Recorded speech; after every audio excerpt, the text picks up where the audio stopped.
আলাইকুম ভাইয়া আপুরা। আজকে পিলখানাটা রঙে রঙে সজ্জিত। কেন জানেন? আজকে পিলখানার জন্মদিন। পিলখানার জন্মদিন না, আসলে আজকে বিজিবিদের জন্মদিন, মানে বিজিবির প্রতিষ্ঠা বার্ষিকী।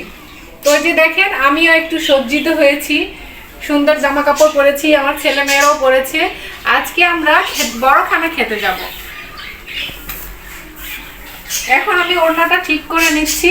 তো কেমন লাগছে আমাকে কমেন্ট করে জানাবেন, আমার এই ড্রেসটা কেমন লাগছে। তো আমরা রেডি হয়ে বাসার নিচে নেমে এসেছি। এখন আমরা রওনা দিব। তো আমার সাথে আছে আমার ছোট্ট মেয়েটা এবং ক্যামেরায় আছে আমার ছেলেটা।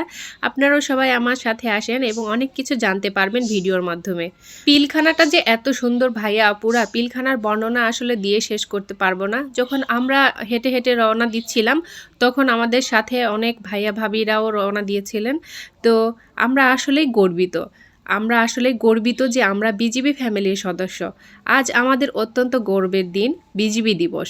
এ উপলক্ষে সারা বাংলাদেশের প্রতিটি বিজিবি ক্যাম্পসহ বিজিবি হেডকোয়ার্টার পিলখানা আনন্দময় উৎসবে মুখরিত। এই বিশেষ দিনটিকে ঘিরে বেশ কয়েকদিন ধরেই পিলখানাসহ দেশের সকল ব্যাটালিয়নকে সুশোভিত করা হয়েছে। তবে বিজিবি হেডকোয়ার্টার হওয়ায় পিলখানার আয়োজন সবসময় তুলনামূলকভাবে আরও বিস্তৃত ও বিশেষ হয়ে থাকে। তবুও একটি বিষয়ে মনে সামান্য কষ্টের জন্ম দেয়। আমাদের দেশের সার্বিক পরিস্থিতি যদি স্বাভাবিক থাকতো তাহলে এই আয়োজন আরও শতগুণ বৃহৎ পরিসরে উদযাপন করা যেত। সেক্ষেত্রে দেশের সকল ব্যাটালিয়ন থেকে দক্ষ বিজিবি সদস্যদের অর্থাৎ মহিলা এবং পুরুষ বিজিবিদের অংশগ্রহণে বর্ণাঢ্য প্যারেড অনুষ্ঠিত হতো, যেখানে মাননীয় প্রধানমন্ত্রী সহ আমাদের শ্রদ্ধেয় ডিজি মহোদয়ের উপস্থিতি থাকতো। আর পরদিন রাতে থাকতো লাইভ কনসার্ট, যেখানে দেশের খ্যাতিনামা শিল্পীরা পারফর্ম করতেন। তবে এসব কিছুর পরেও বিন্দুমাত্র আফসোস নেই। কেন জানেন আপু ভাইয়ারা?